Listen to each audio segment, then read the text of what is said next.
Ни по различен... Значи аз съм фен на анархията в хората. Не. Трябва да има дисциплина. Това записваш ли го сега? Да. Значи, нали знаеш разликата между фигура и между вариация? Да.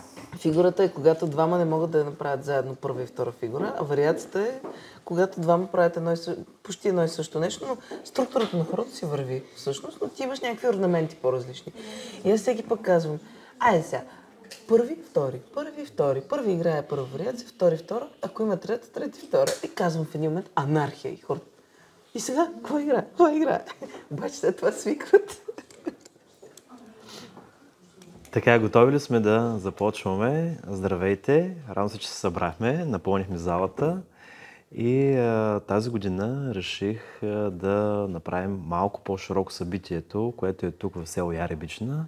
Днес е 1 юни и те празнуват тяхния сбор. Днеска поканих моята голяма приятелка Диляна Курдова. Доктор. Чакай сега, че пропусна даже нещата.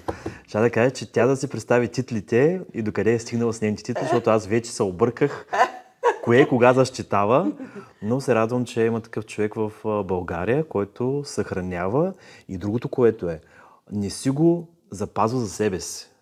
Има много места, от които може да видите всичко, което или това, което е решила да покаже на всички вас, защото това, което забелязвам е, че някакси някои от колегите си мислят, че то е тяхно. Не, то не е тяхно, то е на народния гений, който го е създал и за мен е важно това да се предава, защото иначе изчезва с времето.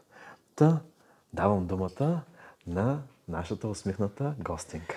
Аз няма много да бавя хората тук, колегите, с моите неща, защото те могат да се прочитат и отзад на страницата, коричната. Как вече се... Притесних се, като каза така, сега представиш си, притесни ме. В край на краищата, всъщност фолклора мене ме намери, затова смятам, че му дължа на този български фолклор и на балкански и въобще на фолклора из цял свят, му дължа това да му връщам обратно колкото се може повече от това, което съм намерила. Така че и другите хора, здравейте, заповядайте, от тук отпред има място. Аз вярвам, че колкото повече хора знаят повече варианти и идеи за нещо, толкова повече имат по-многолико мнение и са осведомени, т.е. могат да избират. Защото иначе, ако имаш само едната страна на някой въпрос, да не го казваме като проблем, всъщност е много едностранчива. Моята логика, която следвам и в живота и в книгата е да се проверява всичко, да се дава на хората и вече след това хората като общност дават също толкова много. Защото с моята страница Phoenix Perpeticum, която започна също като при тебе така доста по време на COVID извади много позитивни неща на преден план, че хората могат да са заедно, могат да правят много неща като общност. И когато аз имам видеа, примерно, които са ми подарили от чужбина, повечето колеги в чужбина са имали камери по време на големите фестивали в България, по време на социализма са снимали и всъщност знаят, че сърцето ми е на правилното място и ще го споделя с хората. И затова моята идея е хората, като видят нещата онлайн, да могат да отдолу да обсъждат, да се видят роднини, хора, читалищните дейци да кажат, ама ние този запис го нямаме, дай сега да го вземем, ще си възстановим стария репертуар. Да се движат нещата, защото иначе какво ще си го отнесем там горе? После не може да го прожектираме навръх. Много често това го виждам, че се губи много материал. Има и друго. Много от нещата са описани в книгите, но тъй като днешно време нямаме много време да четем, знаеш, забързани са времената.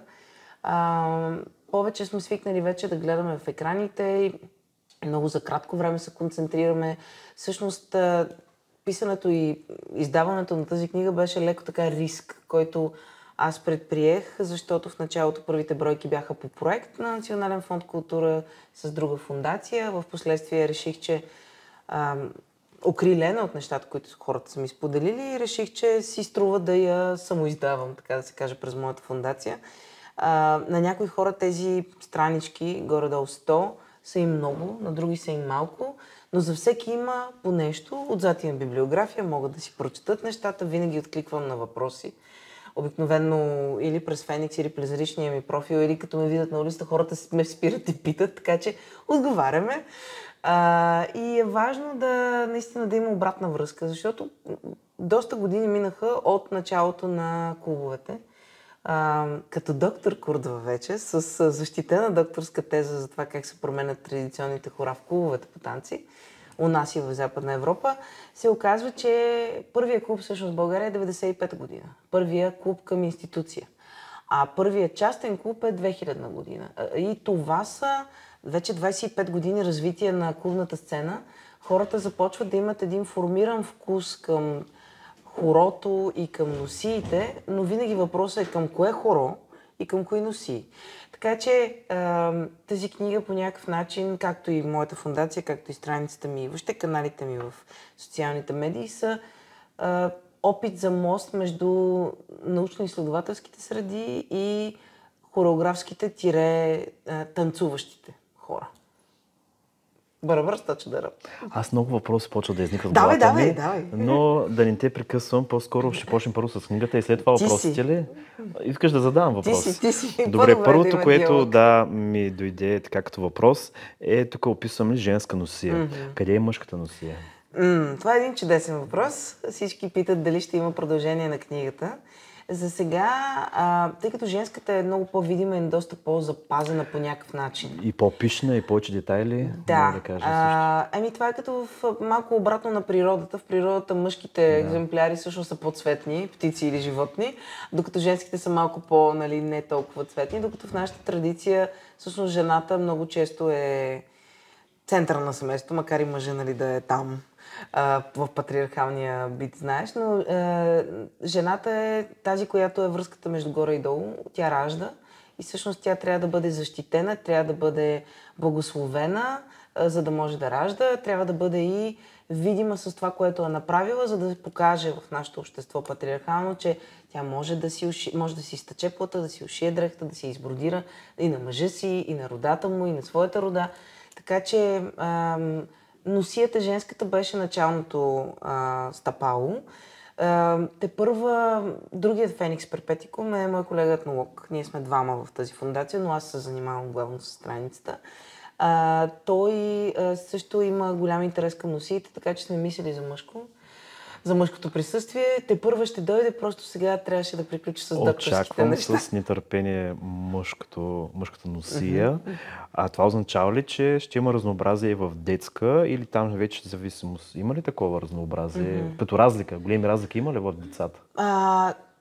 Значи, когато говорим за носиите и за танците, като цяло ние, да кажем, обикновените хора, имаме една романтична представа за някакъв период от време, не е определен като години, като векове, нали? Аз това, което съм описала в книгата е като цяло в фолклора, традиционния, когато е бил ние сме били част от него. Тоест, ние сега сме външни на този фолклор по някакъв начин и гледаме отвън навътре, докато по това време, да кажем, освобождението, може би може би максимум Първата световна, след това пак е имало все още неща, но до тогава в традицията, преди урбанизацията и многото хора, отиващи като работници в града от селото, носията на детето не е била точно носия. Детето до към 12-13, зависимост за момиченцата, кога им дойде цикъла, кога ще са лазърки и кога момченцата са малко по-големички, те не са имали носия, са имали по-скоро една риска, която не можеш да видиш момиченце или момченце, точно, да кажем така на шега. И вече след това се слагат различни бродери, примерно, или престилчица, фута, за да може да се види, че е момиченце или момченце. Даже Бай Лозан Иванчев, Бог да го прости, той казваше, че много време е чакал докато сложи гачи, нали? Защото това да сложиш потури е било вече символ на това, че си голям мъж, нали? Така да се каже, член на обществото. Тоест, вече в по-ново време, когато вече града е доста настъпил и в селото, говорим за годините примерно до 1910 и 15, започват и дечицата да имат носийки, малко по-малка размер, нали? Носията женската, когато жената вече е омъжена, е малко по-различна, когато е булка е доста по-различна. Така че на малките деца са не толкова украсени с везмо. но приличат все пак, защото носията е паспорта на човека. Тя е неговият двойник, така като ризата е втората кожа на човека и няма как да са толкова различни в едно село или в един регион. Има, нали, разлики в носиите, но ти винаги знаеш този от кое село е, този от кой род е. Имаше и теория, която са ми казали в Еркеч, че за мен е теория, защото не е доказана, но хората казват, че е било така. Аз преди да го проверя не мога да кажа, нали, че е така, защото не съм била свидетел. Казват, че всъщност всеки род си е имал определена шевица, която са си слагали на някъде и на колана, примерно, когато са го течали и така нататък. Така че носиите са били подобни, да върна обратно на детската, но вече в по-късен етап. Ще има ли втора част? Значи за женската носия смятам, че приключих. Не защото съм приключила с цялата информация, тя е супер необятна. Каква хубава дума супер. Изцяло необятна. Отзад има доста богата библиография, както казах, така че всеки, на който това не му стигне като информация, може да провери, да потърси библиотеката. Тази книга няма много снимки. И това е нарочно. Аз да разбирам, че това е ключа. Да, точно който така. да те закара към... Розета. Защото, както казах, ние в днешно време обичаме цветното, обичаме визуалното, обичаме да ни грабне погледа и някак си забравихме да четем. Моята идея беше да избягаме от тази първоначална идея за носията. Ти като видиш, нали, цветничко, като видиш, нали, шевицата, символите на носията са шевицата. Не, всъщност тя цялата носия и нейните части сами по себе си са символизиращи нещо. И всъщност моята идея беше аз съм развила книгата като главите, частите на книгата са наречени на частите на една песен. Интро, ти ще видиш, нали? И всъщност идеята беше да покажа отдолу нагоре по какъв начин женската носия се разгръща. Не съм специално говорила за различните части, не различните части, а различни части на България какви носии имат. Споменавам се на едно място. Имам, разбира се, няколко странички за шевицата, защото пък, нали, хората питат. Но аз само трябва да кажа, че това, нали, не откривам топлата вода, това го пише и вътре. Стъпвам на раменете на гиганти, защото ако някой каже, че те първо открива нещо, просто си е включил с два пръста в контакта горе и са му дали информация, дори и така да е, трябва да бъде доказано по някакъв начин и фактологически, защото живеем в материален свят и ако кажеш просто нещо, че го знаеш и друг не го знае, това малко ми намирисва на его. Моята идея е, че аз съм чела много, имала съм възможността и лукса да имам време да чета. Интересно ми е. И тази книга се роди с идеята да покаже на хората основните неща, за да могат, така се каже, да не си правят сбирщайн и да не излизат облечени на хорото като вдовици някъде, да знаят просто за какво става въпрос. И това, че не може да си просто с бяла риза и с коланче, защото си гола в традицията ни. И с пусната коса, нали, без забраждане, общо взето в нашата традиция или си луда, или си магиосница, или си самодива, няма друг вариант. И просто като видя на Жеравна тези хубави момичета с тези пуснати коси, ние грубарски рози тук, от коя страна не знаят дали е за женена, дали е за неомъжена, нали? И с къси и такива чорапки, дето им се виждат коленцата и направо ми става лошо.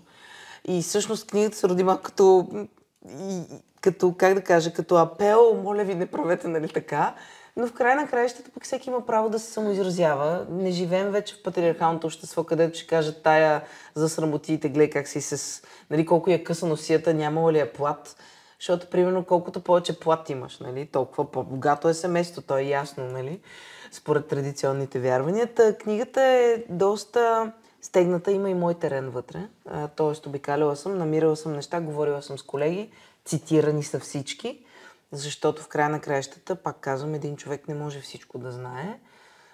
Ако казва, че знае всичко, не е добра идея. Затова ще го споделим до повече хора, да може да видят и да чуят твоите думи. И когато обличат нещо, което не знаят защо го обличат и какво точно слагат, първо да прочитат малко, да се ограмотят. Има вече достатъчно видеа и ти също така доста говориш по темата, за да разберат това, което го слагат, то от коя фолклорна област е, как се слага, малката престилка отпред ли се слага или отзад се слага, защо се слага и така нататък. Има много, много, много правила и аз колкото повече чета, толкова повече разбирам, че не знам. Аз съм по същия начин.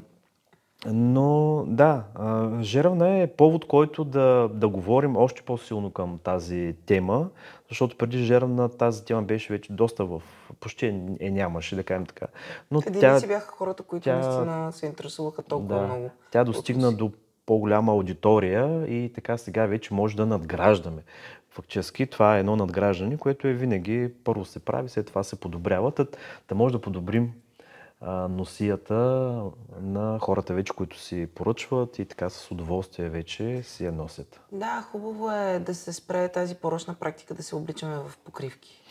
Аз винаги казвам, че в традицията една носия може и да стане в някакъв момент, примерно престилката на покривка, обаче няма такава датирана информация за някаква покривка да е станала, нали? Ами аз мисля, че когато получи самия човек информация, а не ти къв си, нали, каква е тази покривка, нали, той самия ще направи корекция и точно по този начин, понеже вече доста хора се насочат към видеоинформирането, мисля, че ще можем да ги подобрим, защото те получават информация, която не мисля, че е за пропускане, тя е интересна и той, щом се е насочил да вкара някакви елементи като носия, той ще иска да я подобри и да стане по-красив. Особено при жените пък това е... То всъщност важи всичко това, което казваш, абсолютно съм съгласна с тебе и за хората ни, и за носиите ни. Тоест естетиката на старото се възпитава. Защото ние сме наследили една естетика, която малко или много е сценична. Сценичните носи, доста от тях на времето, нали, са били естествено по традиционен не традиционен начин направени, но по някакво копия на нещо старо са били изработени, само че са с много по-леки материи, с много по-опростени, нали, орнаменти, много по-едри са, защото както движенията на сцената, така и носиите трябва да са видими и на задния ред, с по-едри украшения или по хореографско решение по някакъв начин са направени така, че да отговарят на естетиката на човека, който е създал, нали, произведението на времето. Наистина големите ансамбли са имали етнолози, етнографи, които са работили с тях. Нали. Ето имаме Варненския ансамбъл, преди да го приключат 2000 година. Танците на професор Петър Ангелов са с доста интересни носи, има включително дворово забраждане. Старите видеа само могат да покажат такива неща или хората, които знаят от тези години ансамбловите идеи, но истината е, че тъй като ние сме наследили тази ансамблово-танцово-сценична естетика, трудно превключваме. Ти каза за етнографските области. Има теория, която казва, че всъщност тези етнографски области не са точно такива и толкова като брой, нали? Защото ти ако погледнеш специално за танцовите, нали, неща и за музикалните, тъй като танци, музика, танци, песен, те са свързани в традицията. Танц, песен, слово, нали, триединството.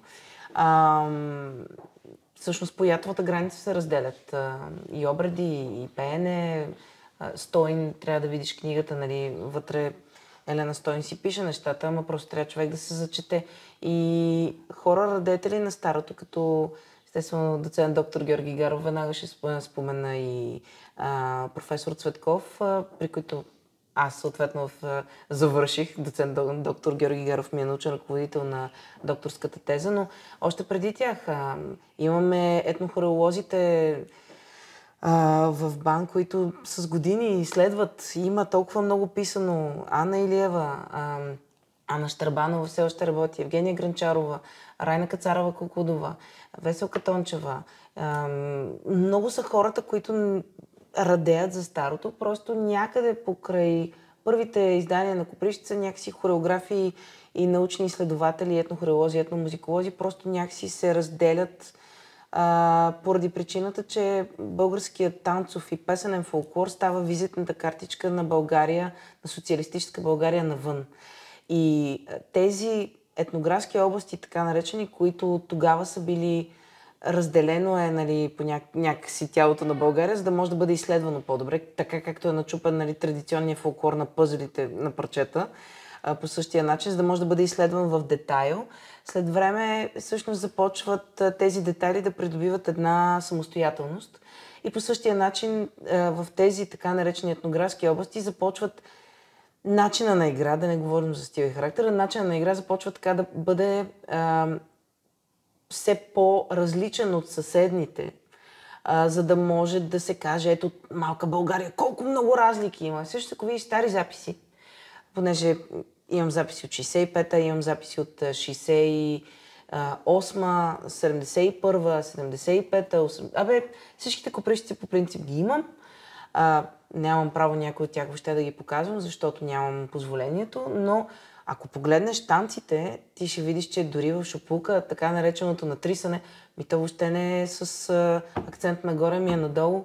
Бай Лозан така играеше, той обясняваше колко са различни, примерно натрисането, шопското, което се показва навсякъде, и гралското, което просто има толкова много специфики, които само ако почнем да ги говорим, то няма да ни стигне времето. И всъщност сега започват лека по лека тези неща, които са изписани толкова, нали, години стоят по книгите, започват колеги, които наистина сърцето има в традиционното, да ги, така да се каже, не да ги вадят на бял свят, но просто да ги казват и да действат по тях, което е чудесно. Не ме разбира погрешно, аз много харесвам танците на сцена. В добри отношения сме с всички колеги, нямам някой, който да ми е враг. За мен, ако тръгнеш към някого като на война, с война ще ти отговорят. Разбира се, първите години бях много по-крайна, много по-буйна, но с времето си давам сметка, че за всяко нещо има хора, за всяко нещо има нужда от него. И в край на краищата, ако едното го няма, другото също няма как да съществува. Просто трябва да се знае кое какво е и да възпитаваме този вкус там, където можем, в нашите танцуващи, нали, в групите или в сценичните произведения, в носиите, които налагаме, защото пък от друга страна, то верно още 55-та година Райна Кацарова-Кокудова казва, нали, този фолклор нашия започва, нали, да се губи и трябва да се пази, да се описва, но същевременно той фолклора той не е, като кажем фолклор, нали, танцовия фолклор, естествено, тук говоря в момента. Той не се губи, той не се замразява, не отива, нали, зад някакви стъкла в музея, той се развива. Но просто в традицията се развива по един начин, а хореографски ти го виждаш се развива по друг начин. Да не говорим, че Копривщица, нали, знаем повечето колеги, че е имало методисти, имало е кабинет в Министерството на културата. Тези методисти са ходили и са казвали, ти ще правиш това, ти ще правиш това. В някои села, специално заради медалите на Копривщица, са правили хора, които след това излизат, че са на селото. В селото традиционно играят 3 хора, пък на сцената играят 8. Като отидеш на Копривщица, на сцената имаш определено времетраене, в което трябва да се впишеш. Тоест, както носиите, така и танците и музиката претърпяват едни така невидими за нашето око на обикновения човек метаморфози, но хубаво е да се знае и да се казва. Да не стане така, да гледаме от сцената и да си казваме, това е фолклора ни и такъв ще бъде. Знаеш, че в чужбина масово хората не знаят, че традиционното пеене в България не е дамите се хващат под ръка и пеят. Най-малкото няма да пеят на един глас, обикновено е пеене от пяване, танцува се докато пееш и така нататък и така нататък. Тези акордеона не е български, нали, инструмент, акордеона е много често нещо, което се ползва от всички колеги и на записи, и на сцената в Копривщица, така че има много неща. Много са нещата. Сега това, което искам да споделя, е, че тази година имаме Копривщица. Всеки, който 8, 9 и 10 август? Да, който има възможност. Аз най-вероятно ще гледам да бъда там. Който е там и който ни гледа, ако бъдете в Копривщица, заповядайте да запознаем най-малкото, пък ще видите много интересни неща на тези сцени, които са много и аз не знам как всички да ги обходя. Ами слагаш по един приятел с камера на всяка сцена и цял ден записва. Но задължително, след като запише, е добра идея да опише, защото отваряме една огромна скоба. Много често, когато се обявяват нещата на микрофона като имена, понякога хората от селото си играят танците по различен ред. И така, ако ти имаш запис, който е с, обявяваме, примерно, право, 3 пъти Елено Моме, те изиграват 3 пъти първо, право второ, Елено Момето си остава трета и даже и 4-то хоремът, на което никой не знае името. И ти ако това нещо го извадиш без да си го проверил, защото си повярвал, нали, на това, което са казали на микрофона. След това стават доста объркации. Както напоследък се от едно тук нашенско село Владимирово, не точно нашенско, но в нашата част на България е Владимирово, 2 хора им бяха объркани имената и всъщност хорото в 5-8 с определено име беше направено като хорото, което трябва да е в 9-8 с друго... Както и да е. Объркаха се много нещата. Добре, айде говорим за Калчо Ивановата. Калчо Ивановата всъщност 9-8 с втори удължен дял, като музикален размер. Мисля, че беше 3 пъти, пак се казва, но всъщност няма нищо общо с това, което ние знаем като тракийско 3 пъти, е в 5-8. И всъщност двете бяха разменени, а бяха обявявани с обратните разменени имена. Добре. Любима фолклорна област? Значи аз отново казвам, че съм външна на традиционната култура. Аз започнах много късно да се занимавам с танци. Интереса ми към носиите започна около 2010 година. Аз започнах да се занимавам с танци 1999 година. Тогава, когато беше първия клуб всъщност към Филип Кутев, там учех първа година, бях в Софийския новогръцка филология и учех и играех там. След това заминах за Гърция и там ми се създаде вкуса към традиционните танци и музика, защото там играх 7 години в местен клуб, да кажем, но те не са точно като нашите клуби, защото винаги са на жива музика и играят старите неща. И всъщност оттам бих казала, че аз харесвам много танците на Беломорска Тракия. Харесвам много танците на, да кажем, селата около Петрич. Разлог не толкова, защото той Разлог не е имал толкова много хора, колкото сега си мислим, че има, защото там са били казарми. Но да, бих казала повече тази част надолу, към границата с Гърция. Повече. Макар, че аз съм си от Варна. Но в момента, в който пък играеш с местните хора, навсякъде успяваш аз поне успявам да усетя красотата и да кажем, когато съм на събор някъде, това ми е любимата част от България в този даден момент. След време е нещо друго. По-скоро си мисля, че старото в танците ми е любимото, независимо от коя част. Ако мога така ти отговоря. Старото, но това е една моя теория. Когато показвам автентично хоро, да кажем, с автентичната музика или доколкото мога така по-стара музика, не се харесва толкова, не се възприема толкова добре спрямо ново или разработено хоро.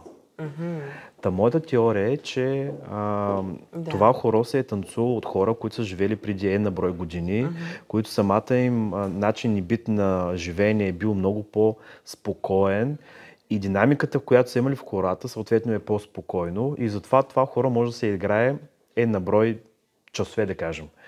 Докато новите, те са динамични и може да го изиграеш не повече от 5-10 минути, защото просто джигера фърляш. Тази бърза динамика... Джигер, черен дроб. Да. Тази динамика в момента, разликата от старото хоро или автентичното хоро по-скоро спрямо новите разработени хора, я виждам реално как въздейства и на самите хора. Тук отваряме една доста интересна за мен тема. Първо, като човек, който определя себе си за етнохореолог, аз съм част от Международния съвет за традиции на музиката и танца към ЮНЕСКО и съм секретар на едната от групите, която е за музика и танц на Югоизточна Европа. Трябва да се каже, че автентично хоро е това, което се случва в 5 часа в село Еди Куеси и се изиграва пред теб от баба Пена и дядо Пейо, да кажем с П. Оттам насетне то вече като термин трябва да се казва, че е традиционно хоро. Защо? Защото традиционното хоро, според идеите на Андрей Нахачевски, наш колега от групата по етнохорология, а и много други колеги в международно ниво, нали, използват този термин по този начин, традиционно е хорото, което се предава по традиционен начин вътре в семейството и в общността. Тоест няма учител, който да каже, ето сега премести десния крак или левия, или мета език с косичка, скок, подскок, прескок. А когато го играеш, ние в България му казваме народни хора на всичко. Този термин народни хора някъде 60 и някоя година започва да придобива идеята, че народно хоро е всяко хоро, което се играе примерно в изворните. Малко по-различна е идеята. Когато кажем традиционно хоро, значи той идва от някое село, където си го видял и минало през теб. Така. Съгласна съм с това, което казваш. На времето хорото се е играло, първо хората са имали определена структура, определен начин на хранене, структура физическа. Много от хората са играели хоро боси, много често. Това, че сега гледаме на сцените цървули, въобще не значи, че хората на хората са играли с цървули. Това е наложено отново с цел да се вижда, нали, на сцената това старото, но всъщност, като питаш хората на село играли с цървули, се казва, как бе, т.е. за селените ние имахме шляпки, примерно, или са играли с терлици. Терлици в гуменетки или терлици в чехли или по чехли или боси, ако нямат пари. Или кондурки, нали, така по-богатите хора. Ние още 1903 или 1904 вече няма лазаруване, примерно в Елена, която е голям градски център. Тоест, много рано българите са взели... В момента, в който се освобождаваме, започват... Такъв подем започва в България, че нали, сигурно знаете, че до 1933 година сме били едни от най-големите износители на аспержи. И след това идват, нали, социализма и казват, това е буржуазно, дум, няма. Променя се структурата на човека. Храната, вече не играеш на кълдъра, ами играеш на асфалт, нали. Имаш вече тъпан, който е пластиков в наше време. Тоест много по-бързо може да се тупа на него. Кожата не се къса, не се износва. Имаш вече музика, която е толкова променена и забързана, за да е по-интересна, че то няма как да не играеш и по-бързо. И всъщност, отново казвам, че като бивша снаха в Асеновград, село Павелско, много често сме ходили на събора, тъй като моят свекър е оттам. В село Павелско на пътя горе за Смолян, срещу Хвойна. Ами там, като се навиеха 4 ката хоро, право, не говоря за право и право тракийско, защото реално това е едно и също нещо почти. Просто правото може да се играе в началото на хорото в тритактовата му танцова фраза, а правото така наречено тракийско накрая в 6-тактова танцова фраза. И всъщност в традицията са се мешали тези неща. Просто хореографът е отишъл на място и казва, това ще го кажем е така, това ще го кажем е така. За да може да бъде да се обоснове. И го е замразил. Да. И в традицията, като отидеш, на тебе ти е интересно, защото ти нямаш само стъпките, а имаш и движението в пространството. Тоест нямаш само микроформата, това, което с лупичка виждаш и ние, колегите хореографи, главно стъпките гледаме, нали? Ами имаш и движението в пространство и тогава, въобще не ти е скучно. Защото ти не знаеш какво става. Един те дърпа натам, друг те дърпа натам. Давам ти пример в село Селанци, нали, играем така нареченото грауско хоро. Съответно ние сме научени като танцори да навеждаме корпуса, като връщаме наляво, нали, за следващите 5 такта. И една баба като ме изплющя отзад. Дум, ти се дупиш, ма! И аз така, какво направи се тя? Нема да се дупиш. И се оказва, че това е отново хореографско решение, което ние хореографите сме заучили и го предаваме като традиционно. Ама не. Така че аз те разбирам какво казваш и на колегите със сигурност. Значи трябва да кажем, че едното е за разтуха и за фолк фитнес, а другото е наистина за пазене на традицията. Тоест, ако искаш да пазиш традицията, всъщност ти все по-интересно ти става да ровиш и да правиш. Не е като да няма орнаменти и вариации. Ти ако си танцувал, ти толкова много можеш да си различен в общото хоро, че просто няма никога да ти е скучно. И от тези различни неща, които са играли като орнаментика, са се отделили след това и мъжките хора навътре, нали, направили са, знаеш за право тракийско, за право за 3 пъти, знаеш за 3 пъти. Аз винаги го казвам това, че началото на шевната машина на 3 пъти въобще не е така в традицията. Ти в Ямбол знаеш как се стъпва. Там се стъпва, а не се подскача като шевна машина. Обаче на нас ни е красиво да сме физически толкова добри в това, което правим, че вече направо да... той е като един спортен такъв медал, нали? Ето сега изиграх това бързото 3 пъти, мога да го играя, много съм добър. Това е мисленето на единицата, а не на общото, не на танцуващото тяло.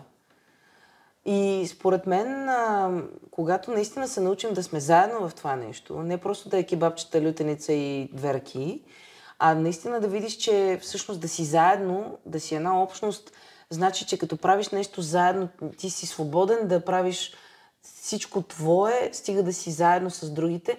Може много неща да променим и да направим и да ни харесат даже. Така и радвам се, че говорим и за общността, понеже е доста важно.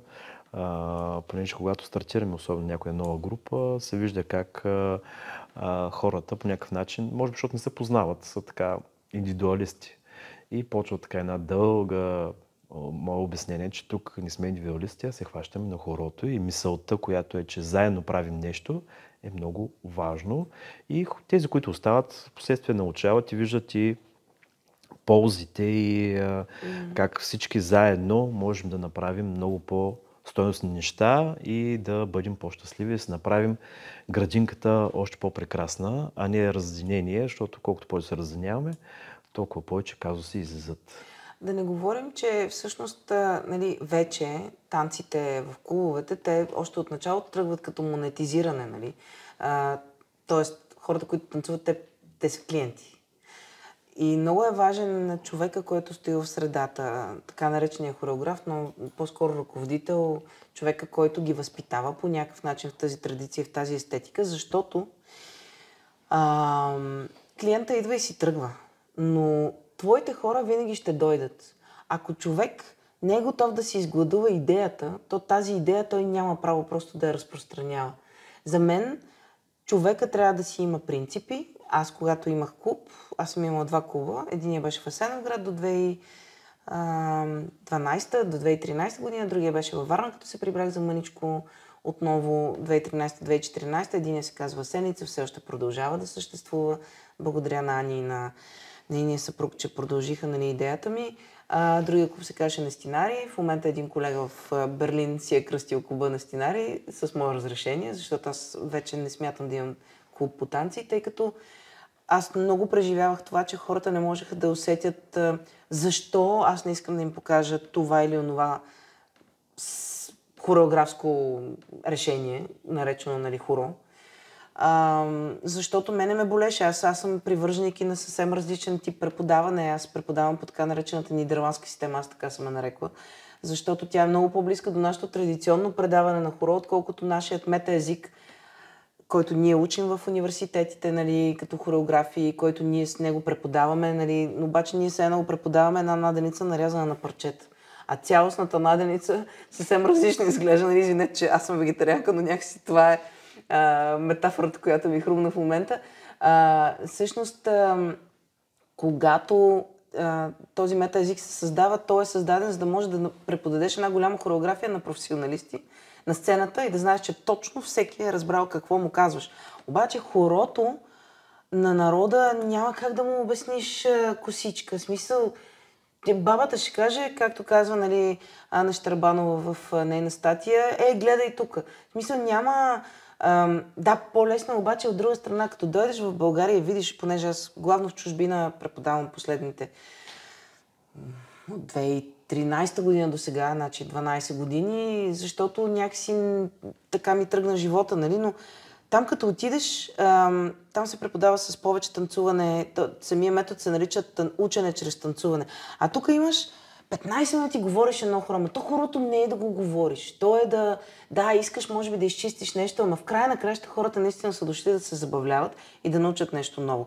Тоест ти, като си замразил формата, аз винаги преподавам всички почти вариации, които мога да дам на хората, за да ги играят заедно в хорото. И става едно объркване, защото те пък са свикнали, нали, повечето хора сме свикнали да имаме замразената форма. Но сега това хоро какво е? То в моя труд, този нали, дългогодишен труд, който сега защитих като докторска теза и степен, се оказва, че всъщност има няколко хора реално в традицията ни и всичко друго е разклонение. И ти като, ние знаем 500 хора, всъщност те 20 от тях, 30 са едно. Просто са вариации по темата. И така, но важна е тази естетика и в носията. Важно е това да се дава на хората. Важно е да знаят къде ще го четат. Важно е да отидат малко да се видят с хората в село или в града, нали? Защото има и градски танци, има градски носи. Да, в изворния фолклор групите много често имат замразен репертуар, който те са свикнали да показват, нали, на различните фестивали, където участват, примерно, Копривщица или Рожен. Обаче хората още си го знаят това. Те си имат... Това си се предава, няма как да се забрави. Или ако те са го забравили някъде е описано, кажеш, ама тук знаете ли какво? Някои колеги казват, ти замърсяваш терена. Ами да, обаче от друга страна, те хората си питат. Така е. Така. Разприказахме се много за... По-голяма част за хората, за носите. Книгата е доста ясно обяснена, но да. За носите това, което ми хрумва да задам като въпрос е какво крие женската носия. Ама физически какво крие, като вдигнеш нивата или? То там е ясно, че не се крие. Но има ли нещо, което всяка една жена, примерно, слага като нещо, което е само неен подпис или пък нещо, което за самата област е все още не е толкова разработено, не е толкова... така не сме го говорили, за да стане по-достъпно. Значи женската носия първо е доста интересна, защото първо за ризата аз ви споменах, но не споменах, нали, колко са важни шевиците в традицията. Особено на женската носия, но и на мъжката, разбира се, защото има три отвора, три генерално отвори, макар че ръцете са два, нали, но го и броим като един. Имаме огърлие, ръкави и долу, нали, полите. Това са отворите, през които се смята, че могат да влязат лошите сили. И затова те са избродирани много богато. Когато в началото ризата все още се смята за втората кожа, тя е видима. Но когато вече вървим с времето напред и тя започва да се скрива, започва вече да е третирана като бельо, защото вече сме в градски, нали, условия, и отгоре съответно вече нямаме толкова сукма, колкото рокля. Много грубо казано, естествено, че може много да се говори за това нещо, просто казвам за колегите, които изследват, нали, не ме разправите на кръст. Казваме го така, че да може бързо да се подаде тази информация, не е толкова, нали, разпространено като информация, казаното от мен. Но това, което е интересно е, че имаме горна дреха, върхна дреха, защото за нас горно-върхно е синонимно. Горната дреха е сукмана или саята. Сукмана е това, което надяваш цялостно отгоре, независимо дали е без ръкав или с къс ръкав или с дълъг ръкав. Саята е това, което е сцепено отпред и се облича като якенце, така да го кажем грубо. Много често това, което отгоре са имали като кожухче, се е давало на сватбата. Обувките много често и тази върхна дреха са се давали на младоженката от нейното ново семейство. Също така бижута, интересно е, че на времето златото се е смятало за дяволско, като цвят и като метал, и са се ползвали много сребърни неща. Може би и защото със среброто са се правили много ритуали, също така може със среброто да правиш сребърна вода и да лекуваш, нали, детето или себе си или роднина, така че в книгата доста съм писала за тези специфични неща. И като цяло носията може, освен да е паспорт, да бъде и като таен език, защото нали, тук-там са записани неща как саята, примерно, ако едното крило е отворено или другото е отворено, какво значи. Дали, примерно, като престилката е обърната или дрехите са обърнати, се знае, нали, че жената е вдовица и, нали, примерно, ако не са пък обърнати, иначе е минал периода, в който тя тъжи за съпруга си, съответно отзад обаче избродира на кърпата и показва някакви, примерно, две борчета надолу гледащи, защото не иска да се жени втори път. И всякакви такива доста интересни неща могат да се кажат. Те са много. Те са различни за всяка част на България, същевременно има и много подобни, защото има един пласт, който навсякъде се спазва, примерно като идея. Много е важен колана за много, нали, за повечето части на България, защото той разделя съответно горния и долния свят. Жената често в живота си е между онзи и този свят, защото като лазарка или като съпруга. Или като дали в някаква друга роля, в която влиза заради ритуал. Примерно може да е спусната коса, може да е без колан, също както просто тя е нито жива, нито умряла. Когато се омъжва, тя се ражда наново в къщата на съпруга си, затова примерно в Шуплука колана примерно е развързан и се зад нея, нали, се влачи, след това тя влиза, вързва си го отново, т.е. вързва ти го, зоницата я навиват около нея, тя вече е отново жива, но този път се е родила в това семейство и така нататък и така нататък. Ти са 100 работи, разбираш, над 100. Като казах Тайни, че понеже по турите има си там хак. Слага ли се дървено блокче да виси? Ако са... Не знам дали го знаеш това. Не. Ти ще ми кажеш сега за хака. Но примерно в Сливенско, там около Котел, те са малко по-дълбоки и жеравна, нали? Те са били с дървено блокче вътре да виси, за да не се вдигат нагоре, да не ти пречат.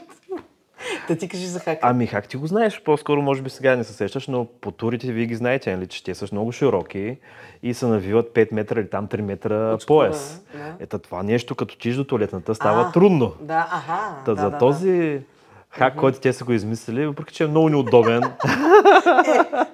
но и той е за малка нужда, за голяма нужда не знам. Сега, там не сме влизали тези подробности, макар че аз съм писала за това дали има бельо българката или не.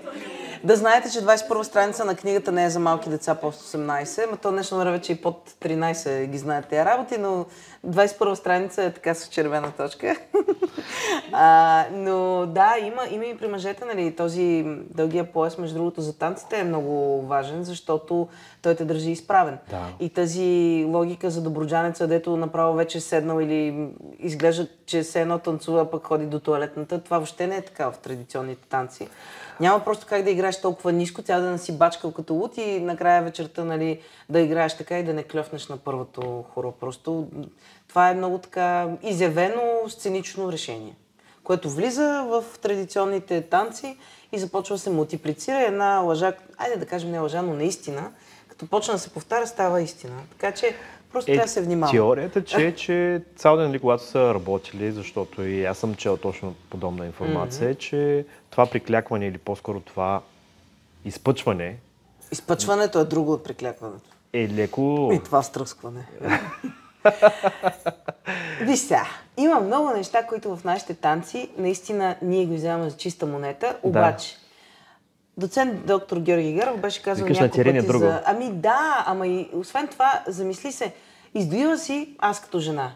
Аз много обичам тракийска ръченица, така наречена тракийска ръченица. Много обичам с ръцете, нали, да показвам красиви движения или варненското, нали, както са ни учили, ти си дървото, ръката ти е лист. Да, обаче ако си издоила една крава дори, или 2, или 3, или 5, зависимо от това колко крави има в вашето стопанство, ти тези ръце, как точно ще ги сгънеш така, че да правиш всички тези движения? Ама това било еди какво си, това било еди какво си. В традицията на варненското хоро и на ръченицата това са били скришни неща. Те не са били такива, каквито сега ги виждаме. И в следващия момент, нали, на сцената изглежда много красиво, обаче и плясканията на мъжете в трагическите танци, ако видиш старите записи 65-та, всичкото това, дето се вижда, то е много руско-унгарско изглеждащо. И съм сигурна, простете, това е моя теория, казвам го от сега, но сигурна съм, че това не са нашите движения, просто са много хубави на сцена. И просто различно е, пак казвам, сценичното и традиционното и това, което трябва да се показва в групите по танци. Просто забелязваш ли, въртим струми пак към танца? Ами знам бе, ама то носията, ма че вече носията, тя е част от всичко това. Да. Просто ти играеш с 90 градуса крак, нали, в 30-та, като си жена, ще си скъсаш роклята, ще си скъсаш... Аз пак ще отида към носията, а може би пак ще отидем към... Пак, ще върна пак... Виж сега, часа е 11:56, още 10 минути максимум. Добре. Защото хората имат празник. Последно и вече, ако те имат някакви въпроси, става въпрос за пафтите. Уй, да. Това, което чух даже на Жеравна, че пафтите първо са, нали, са били аксесуар на мъжете. Това съм го виждала даже в традиционни носии в Нидерландия, в традиционни носии в Гърция. Да, защото е много по-лесно да го закупчеш това нещо. За България не мога да ти кажа дали е било така. Да, дали тук не съм го срещала като информация това нещо. Дори да е било, то е било нещо доста назад във времето. И другото, което е, но да, пафтите, дали идват от тук на турското присъствие, Или ние сме си ги наша Неприсъствие, изработка. владичество. Добре, владичество. Османско владичество. Да. Защото не са присъствали само, но да. И това не мога да ти кажа. Защото, за кой ли път казвам, ние не живеем в вакуум. Тоест, няма как само ние да сме имали нещо, а отстрани, нали, нещо друго да се е развивало. Ние сме били част от една огромна територия, през нас са минавали много,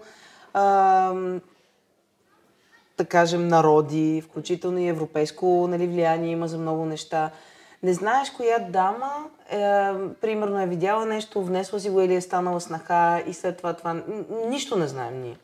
Ние знаем това, което е описано, това, което сме видели, това, което сме чули и в край на края сме събрали някаква логика в главата си и сме, някой може да ти е казал нещо, а пък друг да ти е казал нещо друго. 100 различни вариации има по темата. Така че не мога да кажа. Със сигурност знам, че с пафти са се правили много ритуали, че пафтите са символ на фертилитета и обикновено жените ги придобиват като се омъжват. Лазарките имат пафти в някои части на България, но това е защото аз също не го знаех. За мен тази книга беше голямо пътуване и обучение лично мое. И казвам отново, че аз не знам много неща и не знам всичко. Лазарките всъщност са били облечени в сватбените премени на момичетата, които са се омъжили, нали, съответно предната година. И за това, нали, са по този начин изглеждащи. Примерно Еркеч, повечето лазарки са с кривулките престилки, които всъщност са сватбени. Пак доста въпроси ми излязаха, но това ще бъде за следваща ни среща. Да. Сега, ако те имат някакви въпроси, да зададат. Казвайте, не се Понеже сега слушаха, слушаха, може би някъде нещо е породено. Дигай ми ръце. Срещали ли сте нестинарството като някъде назад във времето, като... В други държави или тук? Еретичен танц, понеже жената там е поноси, само пориза. Такива неща, ако може да споделите.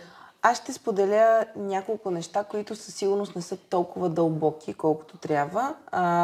Има много написано, може и да видите професор Валерия Фол, също доктор Георги Мишев. Той е нейн докторант, той много говори за всичко това, тя също. Но това, което ще кажа е следното. Първо, нестинарството много е важно да знаем, че когато една икона нестинара танцува с нея, ако тя е обърната навън, значи нестинара всъщност не знае въобще какво прави. Защото в нестинарството нестинарът играе на светците и затова иконата е към тях. Жената, която танцува на жеравата, тя е с риза, защото тя е всъщност в този даден момент не е част от този свят. Тя е с пусната коса. Когато косата на жената е пусната, нейната магическа способност се увеличава. И всъщност, знаем, нали, в приказките и в описанията, самодивите те са също с нали, чисти ризи, красиви жени, с момичета, с дълги коси. Това е защото точно в този даден момент това е проводника между горе и долу. Тоест, за еретизъм аз съм дълбоко вярващ човек. И смятам, че като цяло идеята на институцията църква, ние много дълги години сме били под османско владичество и всъщност много грозно звучи, но благодарение на това нашата църква не е била толкова силна, че да изчисти нашите ритуали, нашите носи, нашите танци. В един западен свят, в днешно време белгийци и нидерландци, те се опитват да намират старите си неща, защото тяхната църква е изтрила толкова много от работа, че те примерно пеят песен за рибата и не знаят, че това е песен, която описва всъщност доста сексуални, нали, така блажен фолклор. А при нас някакси тази амалгама на слятото старо езическо с ново, вие виждате дори православната църква в различните православни държави по много различен начин празнува, много различни светци има. И това е защото православната църква е била много по-некрайна от католическата и съответно нейните разклонения. И реално имали сме шанса да кажем, да имаме шевици дори, защото аз и в книгата съм го описала, в западния свят червената роза символизира Исус Христос, а бялата роза Дева Мария. И тя е била забранена да бъде бродирана където и да е, защото било богохулство. Така че, относно нестинарството, значи нестинарство има при нас и в Гърция. Дори в Гърция си казват, нали, хората, които са наследници на тези нестинарски родове, че всъщност нещата тръгват от тези земи тук, които са били много общи, не са били гърци-българи. Както и да е, това е много дълга тематика и много така щекотлива тема. Но аз лично вярвам, че енергията е една и това, че в нашата църква, примерно, има молитви в нашата църква има екзорсизъм. Нищо, че не се знае много за него. Може да отидеш да четат, нали, киприянови молитви, може да отидеш след литургията и ако си се стреснал, вместо да ти леят куршум, нали, по друга традиция, отиваш, попа си маха всички неща от расото, чете ти молитва и ти реално изчистваш страха си. Тоест, всичко това ще съществува в нашата църква. Просто по време на социализма в църквата са влезли много хора, които не са служители Божии, така да го кажем, и сега виждаме плодовете на цялото това нещо. Това е моето лично мнение, както решите го приемете, но вярвам, че нестинарството е нещо доста дълбоко и когато е през правилните хора, наистина трябва да се изпита. Надявам се, че отговорих на въпроса. Моля. Имам ли други въпроси? 1, 2, 3. Не, горките хора тук ги успахме. Давайте поне още един. 3 за щастие. Някой се престраши. Добре, може ти да зададеш един въпрос? Книгата, може да... добре, на следващата среща може да питате много. Следващата среща, да. Задаваш един въпрос. Аз може ще задам въпроса. В това, което аз знам също и съм чел, че в фолклора ни има такава част с... Влажния фолклор, да. Фолклорният на Еротикон има, мисля, 7 тома, които трудно могат да се намерят в своя библиотеката вече. Хубави и интересни са, да. За Спасов ден също е много интересно там. Да. Няма сега да го говорим, но трябва да сложим червена точка. Това, което веднага ми хрумна е, че следващия път да направим събитието в тази насока. За мръсния фолклор. За мръсния фолклор. Сега съгласна ли сега да го обявим? Не. Следващото ни събитие? Не, това е подстрекателство. Не. Казвам твърдо, аз съм сигурен, че нашите гости ще бъдат поне 3 пъти повече. Казвам само, че сувалката в традицията символизира женски полов орган. И сега си мислете за сувалки. И да приключим тази тема. Отвори Кралю Портия, посветителска да играй и си представи какво провира, откъде провира. Нали? Да. Защото аз... Другия път може да си говорим не на камера. Когато така ме запознах с един обичай, който мисля, че бяхте го изпратил и така. И като видях какво се случва вътре и така, чинието ми мога да го прибера доста време. И сега това за нас са мръсни неща, но за народа това е нещо много важно, но... трябва да има прокреация. Точно за това казвам, че то изглежда ново, нали, как да кажа, изглежда продаващо. Така да кажа, провокативно по-скоро. Да, защото ние сме свикнали, че нашите баби дявки но реалността, когато се опише и защити с реални неща, с това, че те са нямали телевизия, все пак поколението трябва да се продължи. Естествено, може да объркаш какво се случва. Къде е входа? Да. Входови много. Между другото, от Цветана Манова има една прекрасна книга, Сокове от извора, мисля, че се казваше. Или Сокове от извора. Ще ви излъжа на Цветана Манова. Тя пише за една пещера близо до Перник. Мисля, че беше, не помня кой респондент ти го беше казал, това е последното вече и приключваме.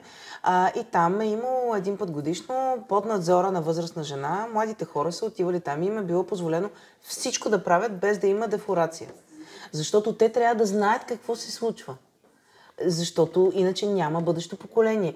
И тези неща не са били мръсни по никакъв начин. Нали? В смисъл, ние в днешно време просто сме малко вече да кажа, непораснали. Къде може да намерят твоя литература и твои канали за всички, които искат да прочитат повече, да видят повече, да се запознаят с твоите изследвания? Значи, моята фондация се казва Phoenix Perpeticum. Страницата ми във Фейсбук е и на български, и на латиница, за да могат и чужденците също така да се осведомяват. Канала ми в YouTube го има на страницата. Аз самата се казвам, разбрахте, Диляна Курдова. Така че винаги съм на среща за въпроси, за отговори, за разговори от този тип, за преподаване на танци с много говорене и смях съответно. Така че радвам се, че ви е интересна книгата, дано да ви е полезна. Тя може да се купи или на малко по-ниска цена, когато имаме такова събиране, или на леко по-висока цена, защото все пак има данъци, които трябва да се приспаднат в етномагазин Караконджо. Това е онлайн магазин. Когато прецените, както прецените, винаги съм отворена за разговори и за книга. Да, благодаря аз от сърце. Надявам се да ви е харесало.